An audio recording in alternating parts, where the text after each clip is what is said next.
दोस्तों आज के इस वीडियो में हम लोग बिहार डीएलएड के एंट्रेंस एग्जाम में प्रीवियस ईयर पूछे गए इंग्लिश के मोस्ट इंपॉर्टेंट 20 क्वेश्चंस करने वाले हैं। और देखिए मैं आपको बता देता हूं दोस्तों, बिहार डीएलएड का जो आपका एग्जाम हुआ था ना पिछले साल 2023 में, उसमें दोस्तों 90% इंग्लिश के जो क्वेश्चन है ना, ज्यादातर 2022 वाले ही रिपीट हुए हैं। मतलब जो क्वेश्चन 2022 में आया था सेम हूबहू वही उठाकर जो है 2023 के एग्जाम में दे दिया गया था।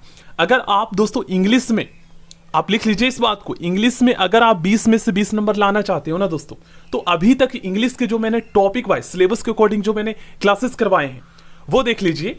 और साथ ही साथ दोस्तों आप पिछले साल के लगभग 10 क्वेश्चन पेपर जो है ना, उसमें इंग्लिश के जो क्वेश्चंस दिए हैं वो सारा आप कर लीजिए। किसी भी प्रीवियस ईयर के सॉल्व क्वेश्चन पेपर वाली आप बुक ले लीजिए, चाहे आप यूनिक की ले लीजिए या कोई और अदर पब्लिकेशन की, ठीक है ना। अगर आप ये दो तरीके से तैयारी करते हो जो मैंने बताया है, पहला आप प्लेलिस्ट में ऑल क्लासेस देख लीजिए टॉपिक वाइज, और साथ ही साथ प्रीवियस ईयर के कर लीजिए। इंग्लिश में 20 में से 20 नंबर आप इजीली ला सकते हो, ठीक है ना, क्योंकि सिलेबस के अकॉर्डिंग ही क्वेश्चंस आपके एग्जाम में आएंगे। देखिए मुझे ऐसा लगता है ना दोस्तों, इंग्लिश में जो है ना 20 में से 20 लाना बहुत ही ज्यादा आसान है। इंग्लिश में सबसे आसान है नंबर लाना। अब मैं ऐसा इसलिए कह रहा हूं ना, क्योंकि इंग्लिश के जो क्वेश्चंस हैं, वो जो टॉपिक मैंने आपको बताया है 10 टॉपिक, उन्हीं से आपके एग्जाम में आएंगे। आउट ऑफ सिलेबस आता नहीं है। बस आप एक बार अच्छे से टॉपिक को समझ लोगे और सभी टॉपिक के लगभग 20-20 प्रैक्टिस के क्वेश्चंस कर लीजिए, चाहे आप प्रीवियस ईयर के कर लीजिए या फिर आपको मैं बुक बता देता हूं। एक आता है प्लेन टू पैरामाउंट और एक आता है लुसेंट की जनरल इंग्लिश की बुक, उससे कर लीजिए बस। चलिए स्टार्ट करते। और हाँ, एक टॉपिक और मैं आपको बताना भूल गया था। देखिए आपके एग्जाम में दोस्तों पंचुएशन मार्क्स से भी एक क्वेश्चन आएंगे, ठीक ना, तो इसके भी क्वेश्चंस मैं आपको करवा दूंगा। देखिए पंचुएशन मार्क्स में आपको पता ही है सिंबल होते हैं, जैसे ये कॉमा हो गया, ये हो गया सेमी कोलोन, ये होता है हमारा कोलोन इस तरीके से, ये होता है फुल स्टॉप, ठीक ना। तो इनसे क्वेश्चंस आएंगे। अब कैसे आएंगे तो देख लीजिए, ये वाला आप सेंटेंस पढ़िए, ठीक ना। इसमें आपको बताना है डैश के स्थान पर इनमें से कौन सा पंचुएशन मार्क क्वेश्चन सिंबल जो है यूज होगा, ठीक ना। तो आपने दोस्तों जब आप सेंटेंस की टाइप पढ़े होंगे तो उसमें आपने एक एक्सक्लामेटरी सेंटेंस आपने पढ़े होंगे। उसमें क्या होता है, इस टाइप के जो सेंटेंसेस होते हैं एक्सक्लामेटरी वाले, इसमें हमें आश्चर्य का बोध होता है, हमें दुख हर्ष उल्लास का बोध होता है। तो उसमें जो सिंबल यूज करते हैं ना, वो कुछ इस टाइप का होता है, याद कीजिए, होता है ना। तो यहां पर हमारा ऑप्शन ए इसका सही आंसर होगा। सेकंड क्वेश्चन काफी ज्यादा इंपॉर्टेंट है, आप लोग ध्यान से समझिएगा। Identify the passive voice of the given sentence. ये जो आप सेंटेंस देख रहे हैं दोस्तों, ये हमारा प्रेजेंट इंडेफिनिट का है और ये एक्टिव वॉइस में है। इसे आपको पैसिव वॉइस में चेंज करना है, ठीक ना। तो पहले हम यहां पर बना लेते हैं, उसके बाद हम इसके ऑप्शंस को देखेंगे, ठीक ना। देखिए 3-4 बातें आपको ध्यान में रखना होता है जब भी हम किसी एक्टिव वॉइस के सेंटेंस को पैसिव वॉइस में चेंज करते हैं। तो पहला तो आपको टेंस ध्यान में रखना होता है। एक्टिव वॉइस के सेंटेंस का जो टेंस होगा ना, जब हम उसको पैसिव वॉइस में चेंज करेंगे एक्टिव वॉइस के सेंटेंस को, तो टेंस में कोई भी परिवर्तन नहीं होगा। बस उसका जो वर्ब होगा वो थर्ड फॉर्म में चेंज हो जाएगा, ठीक है ना। चाहे वो प्रेजेंट का सेंटेंस हो, पास्ट का हो, फ्यूचर को, हमेशा वर्ब का थर्ड फॉर्म यूज होता है। आई होप आप लोग समझे होंगे। सेकंड रूल हमारा क्या कहता है कि एक्टिव वॉइस का जो हमारा ऑब्जेक्ट होता है वो पैसिव वॉइस में सब्जेक्ट के स्थान पर आ जाता है, और एक्टिव वॉइस का जो हमारा सब्जेक्ट होता है वो पैसिव वॉइस में ऑब्जेक्ट के स्थान पर आ जाता है। और आप लोग याद कीजिए दोस्तों, मैंने आपको बताया था ना कि जब भी हम किसी सेंटेंस में एज अ सब्जेक्ट के रूप में जब हम कोई प्रनॉन का यूज करते हैं, तो जो प्रनॉन हमारा यूज होता है ना, वो हमेशा सब्जेक्टिव केस में यूज होता है, जिसे हम नॉमिनेटिव केस भी कहते हैं, ठीक है ना। नॉन एंड केस टॉपिक जब मैंने आपको पढ़ाया था तो उसमें मैंने आपको बताया था। तो हम मी को एज अ सब्जेक्ट के रूप में यहां पर जब यूज करेंगे पैसिव वॉइस में, तो मी का सब्जेक्टिव केस क्या होता है, मी का सब्जेक्टिव केस आई होता है। तो यहां पर हम आई यूज करेंगे, ना कि मी करेंगे तो गलत हो जाए, क्योंकि मी ऑब्जेक्टिव केस में है, ठीक ना। अब आपको समझ में आ गया। और अब सी यहां पर आपको पता है सब्जेक्टिव केस में है, तो जब हम सी को ऑब्जेक्टिव केस में यूज करेंगे तो सी का ऑब्जेक्टिव केस हर होता है, ठीक है ना। सी अगर यूज कर लेंगे ऑब्जेक्ट के स्थान पर तो गलत हो जाएगा आपका सेंटेंस। तो यही ध्यान में रखना होता है, बाकी ज्यादा कुछ नहीं है। इसलिए तो मैंने ये टॉपिक करवाया था पहले आपको। अब दोस्तों प्रेजेंट का ही हमारा सेंटेंस होगा, ठीक ना। पैसिव वॉइस में चेंज करेंगे तो टेंस में तो परिवर्तन होगा नहीं। तो आई के साथ प्रेजेंट का कौन सा हेल्पिंग वर्ब यूज होता है, एम होता है। इज और आर तो होता नहीं है, ठीक ना। अब इसके बाद आपको वही एडवर्ब लगा देना है, क्योंकि एडवर्ब का यूज हमेशा वर्ब की विशेषता बताता है, तो वर्ब से पहले आता है, जैसे एडजेक्टिव नाउन से पहले आता है। तो आई एम ऑलवेज, ठीक ना, आई एम ऑलवेज, और यहाँ पर वर्ब की आपको थर्ड फॉर्म लगा देना है, CHEATED, चीटेड, और उसके बाद वर्ब की थर्ड फॉर्म लगाने के बाद बाई कर दीजिएगा। बाई तो आपको पता ही है लगा देना होता है, ठीक ना। I am always cheated by her, आ गया, कितना आसान है। अब यहां पर हम समझते हैं, देखिए पहला ऑप्शन गलत है। क्यों गलत है? क्योंकि बीइंग का यूज कहां पर होता है? बीइंग का यूज जब हम कॉन्टिन्यूअस, चाहे वो प्रेजेंट कॉन्टिन्यूअस का एक्टिव वॉइस का सेंटेंस हो, जब उसको हम पैसिव वॉइस में चेंज करेंगे तो उसमें बीइंग का यूज होगा। पास्ट का चाहे वो कंटिन्यूअस टेंस का सेंटेंस हो, उसमें भी बीइंग यूज होगा, ठीक ना। प्रेजेंट इंडेफिनिट में नहीं होगा, पास्ट इंडेफिनिट में नहीं होगा, ध्यान में रखिएगा। उसके बाद ऑप्शन बी देखते हैं, बी भी गलत है। क्यों गलत है? देखिए छोटी छोटी बातें आपको ध्यान में रखना होता है। देख लीजिए, सी का ऑब्जेक्टिव केस क्या होता है? हर होता है, हिम थोड़ी ना होता है, तो इसलिए गलत है। उसके बाद सी देखेंगे, बिल्कुल सही है, आई एम ऑलवेज चीटेड बाई हर, क्योंकि सी का ऑब्जेक्टिव केस हर, आई बिल्कुल सही है, और मी का सब्जेक्टिव केस आई बिल्कुल सही है। ऑप्शन डी गलत है, क्योंकि चीट यहाँ पर यूज हुआ है, थर्ड फॉर्म यूज होता है हमेशा। चलिए third question subject verb agreement का है, ये ऑलरेडी मैंने आपको करवाया है, फिर से मैं समझा दूंगा क्योंकि ये हमारा रिवीजन क्लास चल रहा है, ठीक ना। देखिए मैंने आपको रूल बताया था सब्जेक्ट वर्ब एग्रीमेंट में कि एवरी, आयदा, नायदा, इच, अगर इसके बाद कोई प्रोनाउन यूज होता है तो हमेशा हमेशा दोस्तों वो जो हमारा प्रोनाउन होता है ना, वो सिंगुलर नंबर में होता है, तो यहाँ पर स्टूडेंट आएगा। और ये भी मैंने आपको बताया था कि एवरी, आयदा, नायदा, ये सभी जो है ना एज अ, मतलब अगर नॉन से पहले यूज हो रहा है तो एज अ सिंगुलर सब्जेक्ट बन जाता है वो हमारा उस सेंटेंस का सब्जेक्ट, तो उसके बाद हमेशा सिंगुलर हेल्पिंग वर्ब यूज होगा। तो कौन सा सही है? ऑप्शन बी सही है। देखिए यहां पर आप लोग ध्यान से समझिएगा, देखिए ये हमारा सब्जेक्ट वर्ब एग्रीमेंट का है, इसमें रूल नंबर 12 आप पढ़िए। Each, every, everyone, someone, somebody, nobody, none, one, any, many, a, more than one, अर्थ से सिंगुलर है, इनके साथ सिंगुलर वर्ब, सिंगुलर नॉन व सिंगुलर प्रोनाउन का प्रयोग होता है। तो इसलिए तो एवरी के बाद स्टूडेंट यूज हुआ जो कि सिंगुलर नंबर में था, सिंगुलर नॉन था। Each student has come, each boy and each girl has come, तो आप लोग देख सकते हो नॉन और जो हमारा वर्ब है दोनों यहां पर सिंगुलर यूज हुआ है, ठीक ना, आप लोग देख सकते हो। तो यही है, इन्हीं से क्वेश्चंस पूछे जाते हैं, ठीक ना, ध्यान में रखिएगा। नेक्स्ट क्वेश्चन करते हैं। देखिए ये जो हमारा सेंटेंस आपको पता चल ही गया होगा दोस्तों, ये हमारा कंडीशनल सेंटेंसेस है, ठीक ना। और कंडीशनल सेंटेंसेस के रूल क्या होते हैं, इसको बनाने के रूल क्या होते हैं, ये मैं आपको एक बार यहां पर शो कर देता हूं। देखिए कंडीशनल सेंटेंसेस जो है ना, ये कुल 4 प्रकार के होते हैं। एक होता है जीरो कंडीशनल, उसके बारे में मैं आपको बताऊंगा क्योंकि इनसे भी क्वेश्चंस आपके एग्जाम में आए हैं। जीरो कंडीशनल में आप ये समझ लीजिए कि जीरो इमेजिनेशन होता है, उसमें यूनिवर्सल ट्रूथ के 2 सेंटेंस आपस में कनेक्ट होते हैं और दोनों प्रेजेंट इंडेफिनिट में होता है, ठीक ना। जीरो हो गया, उसके बाद 1, ठीक ना। तो 1 हमारा क्या कहता है, देख लीजिए आप लोग, इसका मैं पहले और डिटेल में थोड़ा सा मैं आपको बता देता हूं।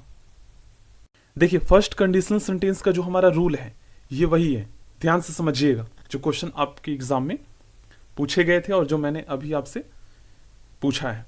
देखिए ये आप ऊपर वाला ये स्किप कर दीजिए क्योंकि ये किसी अदर क्वेश्चन का एक्सप्लेनेशन है, रूल यहां पर आप लोग समझिए। देखिए के बदले का प्रयोग होगा, क्योंकि यदि फ्यूचर की यहां से है, यदि फ्यूचर की 2 घटनाओं का जिक्र हो तो if, when, unless, until, before, as soon as long as, in case से शुरू होने वाला जो क्लॉज होगा ना, ये इसमें सिंपल प्रेजेंट का प्रयोग होगा। इसके साथ जो हमारा सबऑर्डिनेट क्लॉज कनेक्ट होगा वो सिंपल प्रेजेंट में होगा, ठीक ना, फ्यूचर में नहीं होगा। अगर उस सेंटेंस जो कनेक्ट है इन सभी कंजक्शन से, अगर उसमें बिल का यूज हो गया है तो वो गलत है, ठीक ना, हमेशा वो सिंपल प्रेजेंट में होगा तथा मेन क्लॉज में फ्यूचर टेंस का प्रयोग होगा। जैसे एग्जाम्पल के रूप में आप लोग यहां पर देख सकते हो। देखिए when he comes I will give him some money, ठीक ना। तो यहां पर आप लोग को पता चल गया कि when, as soon as long as, until, unless, before, इनसे स्टार्ट होने वाला, अगर इनसे स्टार्ट होने वाला जो सेंटेंस होता है ना वो हमेशा प्रेजेंट इंडेफिनिट में होगा, ठीक ना। और उससे जो कनेक्ट होगा जो हमारा प्रिंसिपल क्लॉज कहलाता है वो फ्यूचर में होगा। इसी तरीके से ये वाला भी आप लोग देख सकते हो। देखिए आपके एग्जाम में दोस्तों कंडीशनल सेंटेंसेस से 2 क्वेश्चन आते हैं, तो अगर आप इसे समझ लेते हो या रट लेते हो तो आपके 2 नंबर पक्के हैं, ये ध्यान में रखिएगा। अब आप लोग इजीली बता सकते हो, ठीक ना। फर्स्ट कंडीशनल रूल यहां पर लगेगा तो आपको पता चल गया कि ये जो हमारा सेंटेंस है इसमें कौन सा हेल्पिंग वर्ब यूज होगा, तो प्रेजेंट इंडेफिनिट का होगा, क्योंकि यहां पर आप लोग देख ही सकते हो अनलेस से हमारा जो सेंटेंस कनेक्ट है, रूल हमारा क्या कहता है कि unless, as soon as long as, when, इससे कनेक्ट जो सेंटेंस होगा वो हमेशा प्रेजेंट इंडेफिनिट में होगा, सिंपल प्रेजेंट में होगा, ठीक ना। तो यहां पर यू के साथ आपको पता ही है यहां पर टेल का यूज होगा। टेल्स का यूज यहां पर क्यों नहीं करेंगे, क्योंकि हमारा यू सब्जेक्ट प्लूरल है, तो प्लूरल सब्जेक्ट के साथ हमेशा प्लूरल मेन वर्ब का यूज करते हैं और प्लूरल ही हेल्पिंग वर्ब का यूज करते हैं, ठीक ना। तो यहां पर टेल जो है ये प्लूरल है, टेल्स जो है ये सिंगुलर है। अगर यहां पर ही होता तब हम टेल्स का यूज कर सकते थे, सी होता तो कर सकते थे। इस क्वेश्चन का सही आंसर ऑप्शन सी हो जाएगा। 5th क्वेश्चन, ये क्वेश्चन आपके एग्जाम में पूछे गए हैं, ठीक ना। What will she do if she misses the bus. अब ये आपको बताना है, ये जो आप सेंटेंस देख रहे हैं ये कंडीशनल में है, तो कौन सा रूल का है। मैंने बताया ना 4 प्रकार के होते हैं। एक होता है जीरो कंडीशनल, जिसमें यूनिवर्सल ट्रूथ फैक्ट एक्सप्रेस होता है, जिसमें दोनों जो सेंटेंस होते हैं ना जो आपस में कनेक्ट होते हैं वो दोनों प्रेजेंट इंडेफिनिट में होते हैं, मतलब सिंपल प्रेजेंट में होते हैं, उसमें फ्यूचर का वर्ब यूज नहीं होता है, ठीक ना। तो आपको पता चल ही गया कि ये हमारा फर्स्ट कंडीशनल सेंटेंस वाला रूल पे आधारित है, तो ऑप्शन बी इसका सही आंसर होगा। फिर से मैं शो भी कर देता हूं आपको, देख लीजिए। दूसरा रूल ये है, तीसरा हमारा ये है। और ये ध्यान में रखिएगा कि इफ के स्थान पर जो है ना as soon as long as, when, ये सभी आ सकते हैं। जो कंजक्शन मैंने आपको शो किया ये एग्जाम्पल के लिए इफ यहां पर समझाया गया है। नेक्स्ट क्वेश्चन बहुत ही ज्यादा इंपॉर्टेंट है और ये टॉपिक तो दोस्तों मेरा फेवरेट है, मतलब इतना आसान ही है ये। देख लीजिए, आपको pick out non finite verb in the given sentence. Non finite verb आपको बताना है। नॉन फाइनाइट वर्ब कितने प्रकार के होते हैं, क्या होते हैं, ऑलरेडी हम कर चुके हैं, प्लेलिस्ट में आपको वीडियो मिल जाएगा। आपको बताना है इनमें से कौन सा वर्ब जो है ये नॉन फाइनाइट वर्ब है, ठीक है। देखिए आपको मैंने बताया था दोस्तों कि नॉन फाइनाइट वर्ब जो यूज होता है ना किसी सेंटेंस में, वो हमेशा, ठीक ना, एज अ ऑब्जेक्ट के रूप में या सब्जेक्ट के रूप में होता है। कभी भी नॉन फाइनाइट वर्ब जो होते हैं ये मेन वर्ब के रूप में या हेल्पिंग वर्ब के रूप में यूज नहीं होता है, ठीक है ना। देख लीजिएगा, तो यहां पर प्रिवेंट तो आपको पता चल गया मेन वर्ब के रूप में यूज हुआ है, तो ये नहीं होगा और ना ही मस्ट होगा, क्योंकि यहां पर हेल्पिंग वर्ब के रूप में यूज हुआ है एज अ मोडाल्स के रूप में, तो ना। और वी आपको पता ही है ये तो हमारा प्रोनाउन है, ये हो ही नहीं सकता, तो ये तीनों नहीं होगा। और देयर आपको पता चल ही गया दोस्तों, ये हमारा प्रोनाउन है, पॉजेसिव प्रोनाउन है, तो देयर भी नहीं होगा हमारा, तो ये बचा। और कमिंग यहां पर एज अ ऑब्जेक्ट के रूप में यूज हुआ है, और नॉन फाइनाइट वर्ब हमेशा सब्जेक्ट या ऑब्जेक्ट के रूप में यूज होता है, तो कमिंग जो है हमारा ये नॉन फाइनाइट वर्ब है। ऑप्शन डी इसका सही आंसर हो गया, ठीक है ना। अब नॉन फाइनाइट वर्ब भी कितने प्रकार के होते हैं, एक जेरन होता है, एक पार्टिसिपल होता है, तो ये आप पढ़ोगे डिटेल में जब पता चलेगा ना आपको। देखिए नॉन फाइनाइट वर्ब क्या होते हैं ये ऑलरेडी मैंने आपको करवाया है, तो प्लेलिस्ट में आपको वीडियो मिल जाएगा। कितने प्रकार के होते हैं यहां पर आप लोग देख सकते हो, पढ़ लीजिएगा इसको आप लोग।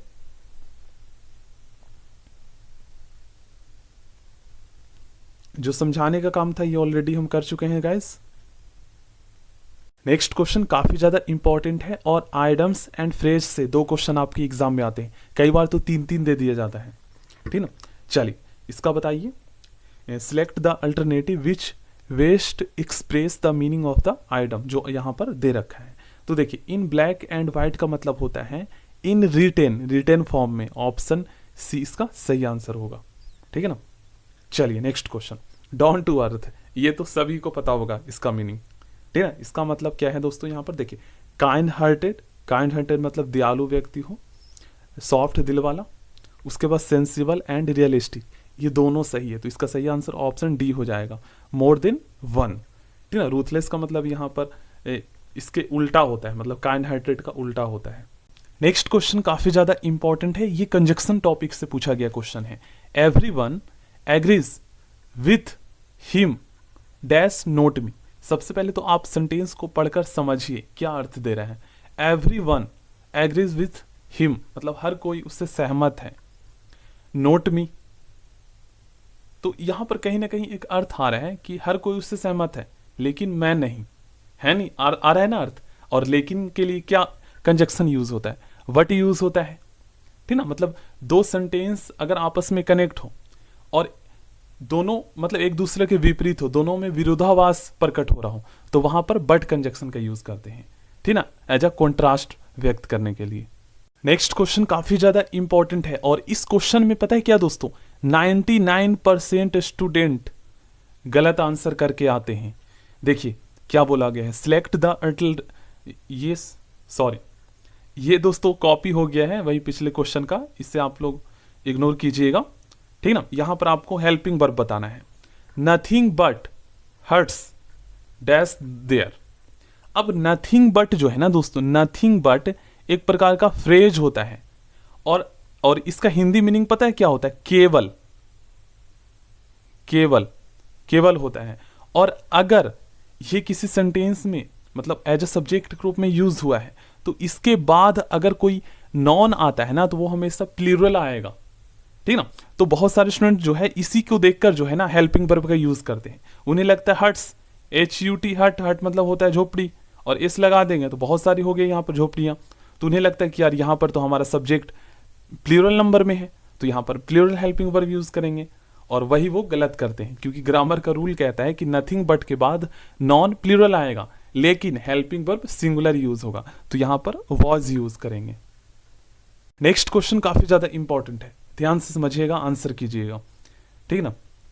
देखिए इसमें आपको बताना है नॉन फाइनाइट्स वर्ब, आपको बताना है कौन सा नॉन फाइनाइट्स वर्ब है।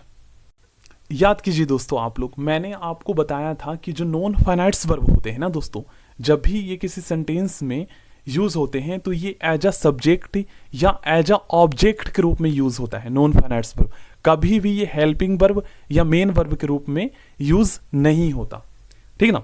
और नॉन फाइनाइट्स वर्ब कुल 3 प्रकार के होते हैं, एक होता है इन्फिनेटिव, दूसरा होता है जेरन और तीसरा होता है पार्टिसिपल। और पार्टिसिपल भी दोस्तों 2 प्रकार के होते हैं, एक होता है प्रेजेंट पार्टिसिपल और एक होता है पास्ट पार्टिसिपल। और पास्ट पार्टिसिपल के जो हमारे नॉन फाइनाइट्स वर्ब होते हैं ना, वो मतलब पास्ट पार्टिसिपल से पता चल गया कि वो वर्ब की थर्ड फॉर्म के रूप में होते हैं और उससे हमें एडजेक्टिव का भी अर्थ देता है। वो वाला जो वर्ब होता है non finites verb past participle का, ठीक है, वो एडजेक्टिव और वर्ब दोनों का अर्थ प्रकट करता है।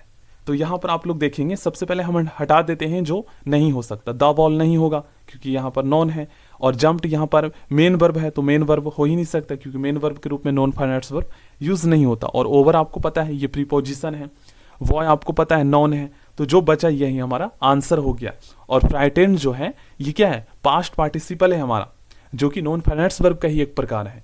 तो इसका सही आंसर ऑप्शन बी हो जाएगा और इससे दोनों अर्थ दे रहा है। ये वॉय की विशेषता बता रहा है तो एडजेक्टिव का भी गुण इसमें विद्वान है, और दूसरा यहां पर वर्ब की थर्ड फॉर्म का जैसा भी लग रहा है क्योंकि ईडी लगा हुआ है, ठीक ना। तो ये है, तो इतना डीपली क्वेश्चन आते हैं, देख लीजिए ये क्वेश्चन पूछा गया है तो आपको, इसलिए तो मैं कह रहा हूं कि आप ऑल क्लासेस देख लीजिए जो मैंने करवाया है टॉपिक वाइज, और उसके बाद आप प्रीवियस ईयर के क्वेश्चंस कर लीजिए या मैं जो करवा रहा हूं वो कर लीजिए।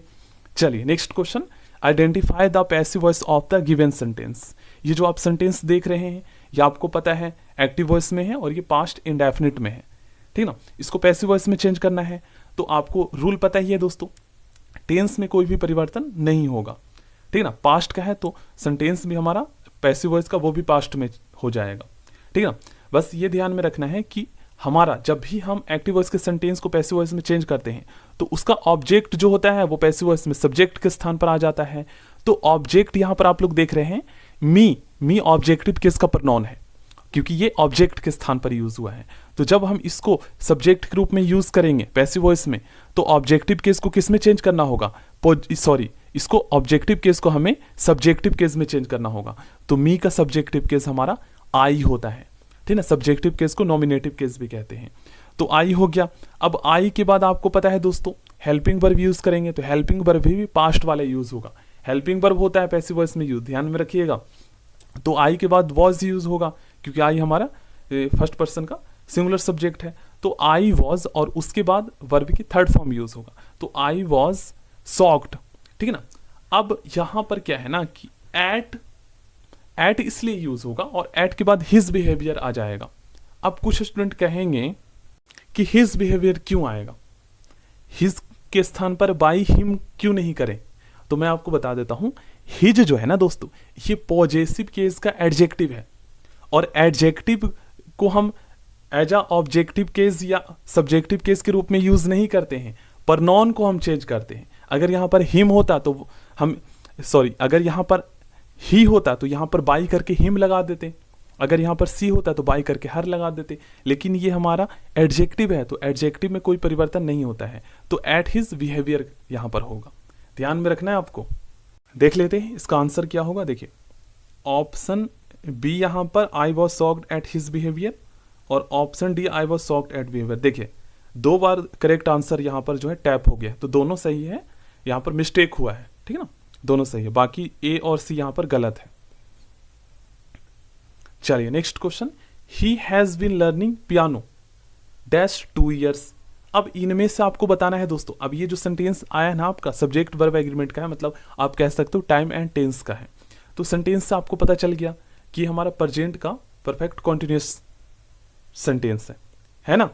तो इसमें आपको पता है दोस्तों, जो मतलब एक ऐसा काम जो हो रहा है अभी, मतलब चल रहा है पिछले कई दिनों से, कई सालों से, कुछ समय से, ठीक है ना, और जो अभी भी जारी है, तो उसमें आपको पता है टाइम का बोध कराने के लिए दोस्तों उसमें हम सिंस और फॉर कंजक्शन का यूज करते हैं, ठीक ना, कंजक्शन नहीं, यहां पर प्रीपोजिशन कहेंगे। देखिए दोस्तों यहां पर आप लोग ध्यान से समझिएगा, ठीक है ना, फॉर प्रीपोजिशन का यूज कहां पर होता है और सिंस प्रीपोजिशन का यूज कहां पर होता है। देखिए फॉर जब समय की अवधि का उल्लेख हो तब फॉर का प्रयोग करें। अवधि जैसे 2 साल, ये एक अवधि है, 2 महीने, 2 दिन, ठीक है, ये सारे 1 घंटे, 1 मिनट, ये सारे अवधि है, ठीक ना। तो इससे पहले आपको फॉर प्रीपोजिशन के यूज करना है, देख लीजिए आप लोग, ठीक ना। और at a point of time के लिए देख लीजिए सिंस, जब शुरुआती समय का उल्लेख हो तब सिंस का प्रयोग करें at a point of time के लिए। जैसे यहाँ पर मंडे हो गया, सिंस द बिगिनिंग हो गया, सिंस 2008 हो गया, इस तरीके से, ठीक है ना। ये थोड़ा याद भी आपको रखना पड़ेगा। सिंस का प्रयोग कैलेंडर, घड़ी, दिन के पहर एवं जीवन की अवस्थाओं के साथ होता है, ठीक ना, का प्रयोग होता है। देख लीजिए क्वेश्चन आते हैं, 2 क्वेश्चन आपके एग्जाम में आएंगे, तो ध्यान में रखना होगा ना। स्क्रीनशॉट ले लीजिएगा, यहां पर आप लोग देख भी सकते हो सेंटेंस में। तो यहां पर कौन सा प्रीपोजिशन यूज होगा, फॉर का यूज होगा, ठीक है। यहीं पर अगर 2008 होता, 2020 होता, तब हम यहां पर सिंस का यूज करते हैं। क्वेश्चन नंबर 14 काफी ज्यादा इंपॉर्टेंट है। ये क्वेश्चन दोस्तों सब्जेक्ट वर्ब एग्रीमेंट से पूछा गया है। इस सेंटेंस में आपको बताना है डैश के स्थान पर इनमें से कौन सा हेल्पिंग वर्ब यूज होगा। तो जैसा कि आपको पता चल ही गया है, ये सब्जेक्ट वर्ब एग्रीमेंट का सेंटेंस है। तो सब्जेक्ट वर्ब एग्रीमेंट हमारा क्या कहता है, जब भी किसी सेंटेंस में दोस्तों हेल्पिंग वर्ब या मेन वर्ब का जब हम यूज करते हैं ना, तो उस सेंटेंस में सब्जेक्ट के नंबर और पर्सन के अकॉर्डिंग करते हैं। तो नंबर हम चेक करते हैं कि ये प्लूरल नंबर में है हमारा सेंटेंस का सब्जेक्ट या सिंगुलर नंबर में, मतलब कि एक वचन में है या बहुवचन में है, ठीक ना। तो बहुत सारे स्टूडेंट पता लगा ही नहीं पाएंगे।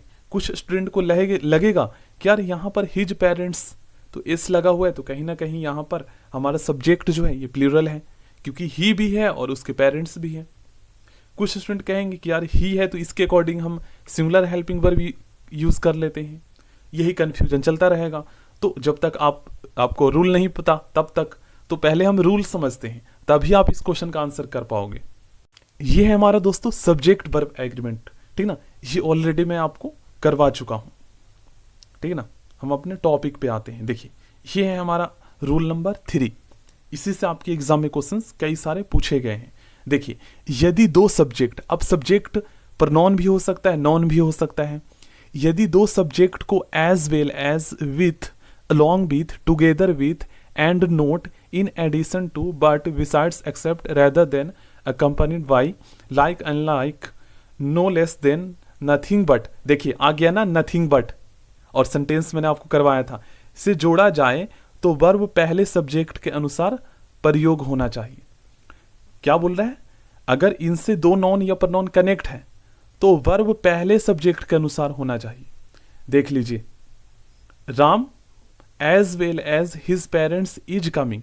तो इस टाइप के अगर कंजक्शन से दो नॉन या प्रनॉन कनेक्ट हो तो आपको जो हेल्पिंग वर्ब यूज करेंगे ना, वो पहले वाले के अकॉर्डिंग करना है, पहले वाले नॉन या प्रनॉन के अकॉर्डिंग करना है। ये नहीं देखना है यहाँ पर पास वाले, ठीक ना, पहले वाले। जैसे देखिए द कैप्टन, इसके अकॉर्डिंग। अब यहाँ पर सेलर्स, तो इसके अकॉर्डिंग नहीं करना है, पहले वाले के अकॉर्डिंग। देख लीजिए यहाँ पर पहले वाले के अकॉर्डिंग, ठीक ना। चलिए, तो इस क्वेश्चन का सही आंसर क्या होगा? इज होगा, क्योंकि अगर दो नॉन या प्रनॉन कंजक्शन मैंने आपको बता ही दिया है, इनसे कनेक्ट हो तो पहले वाले सब्जेक्ट के अकॉर्डिंग हमारा हेल्पिंग वर्ब यूज होगा। और पहले वाला हमारा जो सब्जेक्ट है ये थर्ड पर्सन का सिंगुलर सब्जेक्ट है, तो सिंगुलर हेल्पिंग वर्ब यूज करेंगे। नेक्स्ट क्वेश्चन काफी ज्यादा इंपॉर्टेंट है। ये जो दो रूल है ना, इनसे तो क्वेश्चन आपके एग्जाम में आते ही है। दो क्वेश्चन आएंगे, दो 4 नंबर आपके दो ही क्वेश्चन से यहां पर पक्के होंगे। देख लीजिए, नाइदर राहुल नोर श्याम डैश कमिंग। अब यहां पर आपको बताना है दोस्तों, इनमें कौन सा हेल्पिंग वर्ब यूज होगा।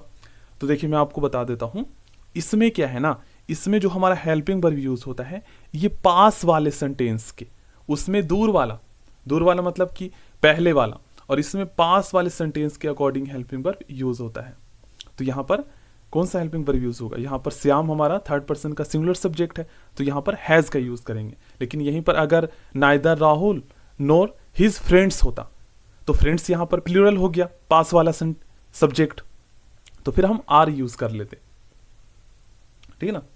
और ये हमारा जो वर्ब है ये आईएनजी में चेंज हो जाता है। एग्जांपल मैं आपको शो कर देता हूं। देखिए rule number 5, rule number 3 note कर लीजिएगा। रूल नंबर 3 और 5 मोस्ट इंपॉर्टेंट है, इन्हीं से क्वेश्चन आए हैं, 4 से नहीं आए हैं, ठीक है ना। देखिए, यदि दो सब्जेक्ट को नाइदर नॉर, आइदर और, not only but also, nor और या नन वर्ड से जोड़ा जाए तो वर्ब नजदीक वाले सब्जेक्ट के अनुसार प्रयोग होना चाहिए, ठीक है ना, नजदीक वाले। जैसे श्याम यहाँ पर थर्ड पर्सन का सिंगुलर सब्जेक्ट है तो सिंगुलर हेल्पिंग वर्ब हैज का यूज हुआ है। लेकिन वहीं पर आप दूसरा वाला ऑप्शन ये सेंटेंस देखिए, आइदर राम और हिज फ्रेंड्स, तो पास वाला जो हमारा यहाँ पर सब्जेक्ट है, कह सकते हो नॉन है, ये प्लूरल है, तो यहाँ पर हैव यूज हुआ है, प्लूरल हेल्पिंग वर्ब यूज हुआ है, ठीक ना। तो रूल नंबर 3 और 4 मोस्ट इंपॉर्टेंट है, देख लीजिए यहां पर।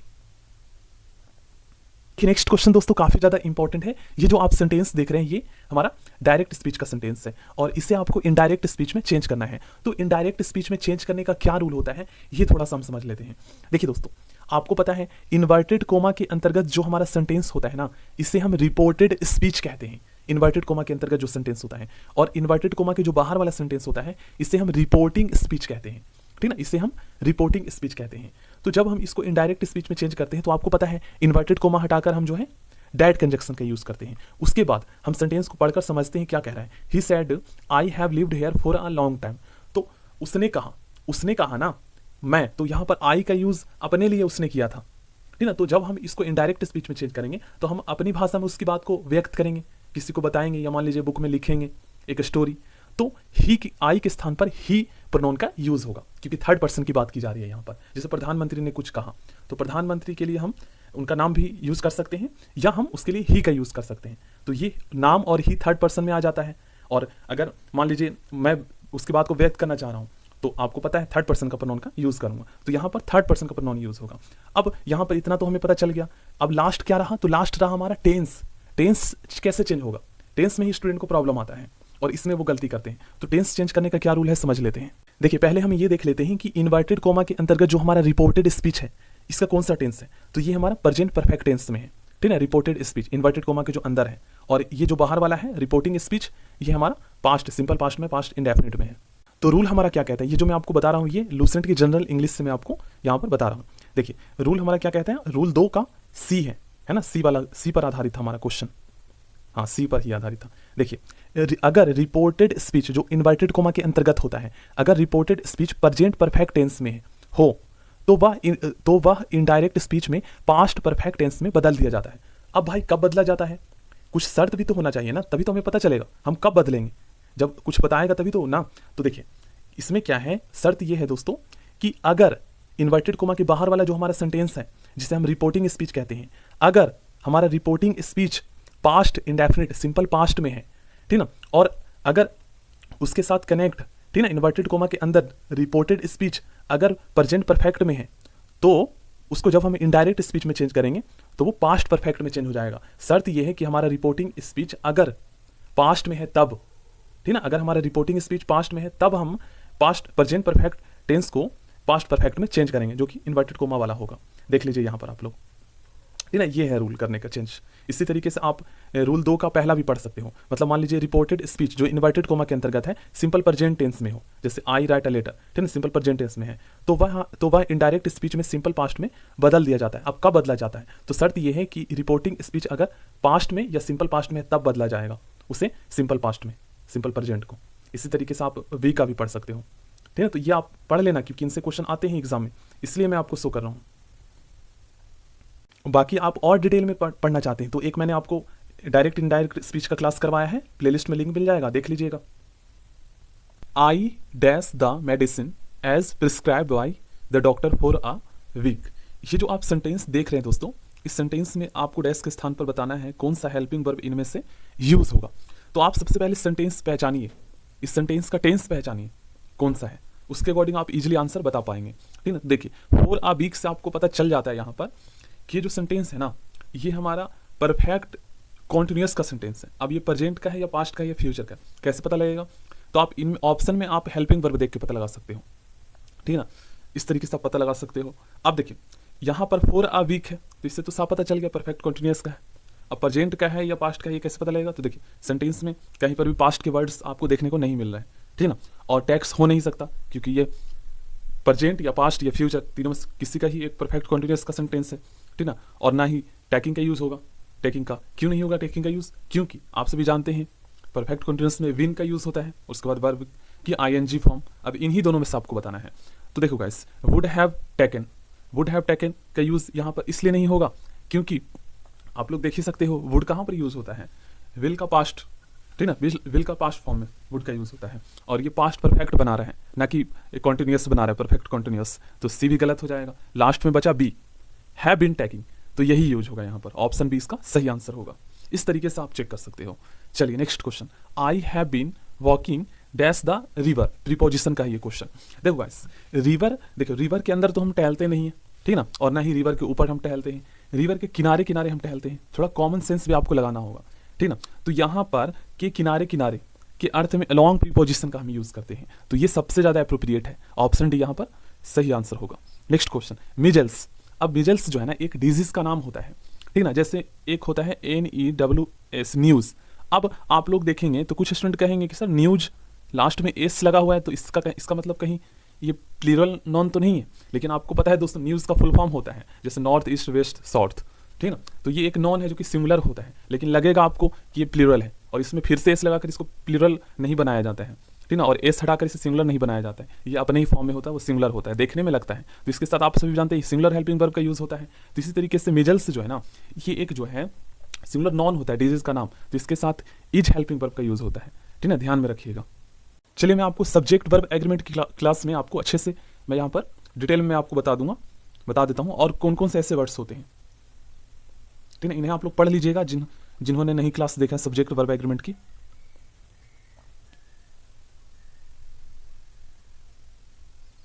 देखिए यहां पर है वो, देखिए आ गया यहां पर रूल नंबर 7। देखिए कुछ नॉन फॉर्म से प्लूरल होते हैं लेकिन अर्थ में सिंगुलर, इनके साथ सिंगुलर वर्ब का प्रयोग करते हैं, ठीक ना। फॉर्म से प्लूरल होते हैं मतलब लिखा हुआ लगेगा देखने में कि ये प्लूरल है, लेकिन अर्थ में वो सिंगुलर होते हैं, तो इसलिए इसके साथ सिंगुलर वर्ब का प्रयोग करते हैं। देख लीजिए मेजल्स, मम्प्स, रिकेट्स, हाँ रिकेटस जो है रिकेटस हो गया ये, उसके बाद सिंगल्स एक्सेट्रा। उसके बाद खेल के नाम में भी आप लोग देख सकते हो एस लगा हुआ है, देश के नाम में भी देख सकते हो आप द यूनाइटेड स्टेट्स। अब है एक ही लेकिन लगेगा कि यार एस लगा हुआ है तो कहीं प्लूरल तो नहीं है, ठीक ना। तो यही है कि आपको पता होना चाहिए, क्वेश्चन आपके एग्जाम में आए हैं और वो भी क्वेश्चन आपके एग्जाम में पूछे गए हैं।